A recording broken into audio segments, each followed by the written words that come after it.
Whatever you have to do. However long it takes. Promise me you'll find your way home. Furiosa. Give me this promise. We've gotten a new Mad Max movie. It's been forever, but we finally got another one after about a decade, I believe. We've gotten another Mad Max movie. Oh, it's a prequel to Mad Max Fury Road? Oh, okay. Now, when I heard that they were going to do a prequel for Furiosa, who was Charlize Theron in Mad Max Fury Road, one of the best action films ever made, I thought to myself, okay, I don't necessarily care to see a prequel, but let's see what you're doing. Let's see what you got. And then it was revealed that Anya Taylor-Joy was going to play Furiosa, and the villain was going to be Chris Hemsworth. And I'm like, okay, I like the casting. I like the fact that you're giving Chris Hemsworth a break from being Thor, and you're giving him a villain role. Okay, let's see what you do. And I came out more surprised that I liked it than I thought. So this one it's pretty much a time lapse. You start from when Furiosa was a kid, and then you start to get to how she became who she was in Fury Road. And we actually don't see Taylor-Joy until about halfway through the movie, about an hour into the movie, because the first hour is her becoming kid. She lost her family, and then finds Chris Hemsworth's gang, kind of joins that, and then runs away, and then becomes Taylor-Joy. And so it's kind of a time-lapse movie. Now, personally, I feel like the first hour could have been cut a little bit tighter, because the movie is 2.5 hours, but at times it does feel a little longer than that because the film's pacing is a bit slow. And most of the action occurs in the second half. I'll talk about the action in a little bit. But I feel like it could have been a little bit better paced and tightly edited. Especially with, the fact she doesn't actually show up until an hour into the film. Where it's like, okay, here's the story. Here's what you really came for. But, despite, her showing up an hour into the film, I really thought Taylor-Joy was really good.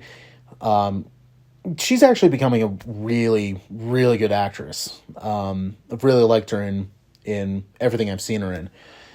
And this is something where it doesn't really require her to say a whole lot.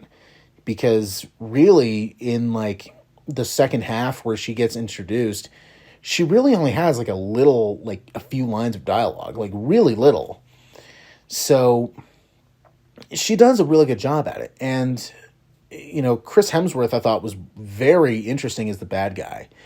And because thanks to Thor, you now see him as a superhero, or we need to make him a hero. But it's no, they can actually, these actors who play heroes and superheroes, they can actually play villains at the same time. I always go back to Chris Hemsworth he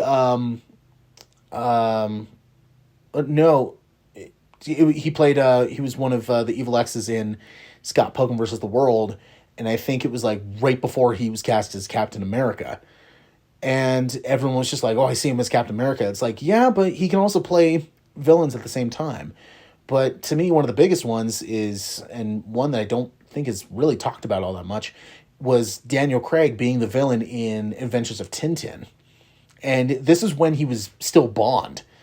So it was okay, that's kind of cool to see him play play a villain, because I think Tintin came out like a year before Skyfall did, and it was really like, hey, that's kind of cool. Like, I see him, like, he's really good as the villain. So it's really cool to see these actors who are mostly playing heroes or superheroes to then say, yeah, but we can also play villains at the same time. And I thought Hemsworth did a really good job at it. The action, very good. Very good. To me, not as good as Fury Road, but there's still a lot of action in here that I was like, that was cool. That was really cool. Now, there are a lot of times where they used some CGI. Now, but they blended it very well with practicals to the point where it was like, I can't really tell if that was CG or that was practical, unless you have a very keen eye for certain things like that. But every once in a while, at time, you're like, okay, that was a computer effect. Where I think if this was more like Fury Road, they wouldn't have used CGI. And I believe they didn't use any CGI in that movie, if memory serves me right. But as much as I don't think the action was as good as Fury Road, the action in this is still very impressive. Like, I was like, yeah, I really like the action here. And another thing about the action is that the action really doesn't occur until the second half of the film, which goes back to the film's pacing being a little slow. Is because all the action you want to see is really in the second half of the film. And it's really when kind of like Taylor-Joy is on screen, like when she's actually on screen. It's not her younger self. And it's like, okay, like I get it. I really enjoyed the score. I can't remember who did it, but I thought the score was really good. But then, of course, the score in the Mad Max films, those are pretty good, whether it be, the original or you get Tina Turner to show up, in 3. But, I always thought the scores for the Mad Max films are always very good. And this one, continues that. So I really enjoyed that.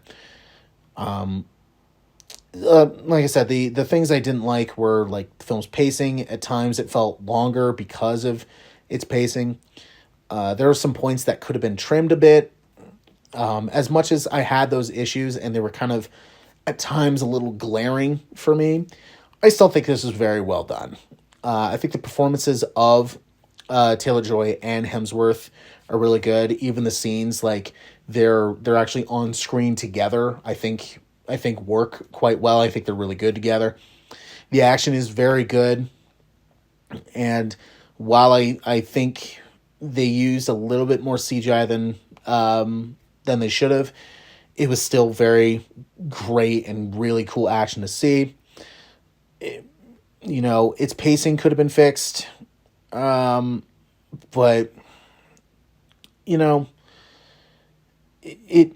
it works. It still works. I enjoyed it. I also like how in this movie, the end, you don't get, Theron shows up. She doesn't show up. So it wasn't like something where it was like, it leads into Fury Road. It was more like hey, here's the story, here's that. And then then years and years go by, then you got Fury Road. So it's like, okay, I like that it doesn't bleed into the previous film. So I liked that, where it gave you like a little bit more, like, yeah, if you wanted to make another one, you could, and it take place between Furiosa and Fury Road. Like, I guess if you wanted to. I don't think George Miller wants to, but he did say, like, he does have another one planned. Like he said, the script is done. It's just doing it. And I think he said he has another movie he wants to do before he does that. Because Mad Max, that series is his baby. Pretty much like Dan Aykroyd, that's Ghostbusters is his baby. Mad Max is George Miller's baby. So he's not going to give it up to just anybody. If he wants to pass the torch, he's not just going to give it up to anybody. It has to be very specific people he wants to give it to. But overall, while I think some of the other films were better, mainly Fury Road, I still think this was a very good movie. I wish I can give it a higher rating, but it for a prequel that from the looks of it, I was like, okay, the action looks pretty cool. You know, I think it visually looks stunning, but of course all the Mad Max films do. It was kind of like, okay, you know, we'll see how this goes, because I'm very, like, I don't know how this is going to go, because, you know, you're making a prequel to a character where I'm like, okay, that character was cool, but, you know, that was one of the things that I liked was the mystery of their backstory. And I'm like, I don't necessarily need to see all of that spelled out for me, but for it being a prequel, they still managed to do a really good job, so I give this about a low grade. The issues I have, I wish I can give it a higher rating, but the issues I have kind of put that down, but it actually was almost going to be a high average, but I did enjoy more of this than I thought I would, so it gets extra points for that. But the issues I do have, it gets it down to that. But would I watch this again? Yeah, I would say so. And, you know, we'll see what the next Mad Max film does. I'm Furiosa! The darkest of angels.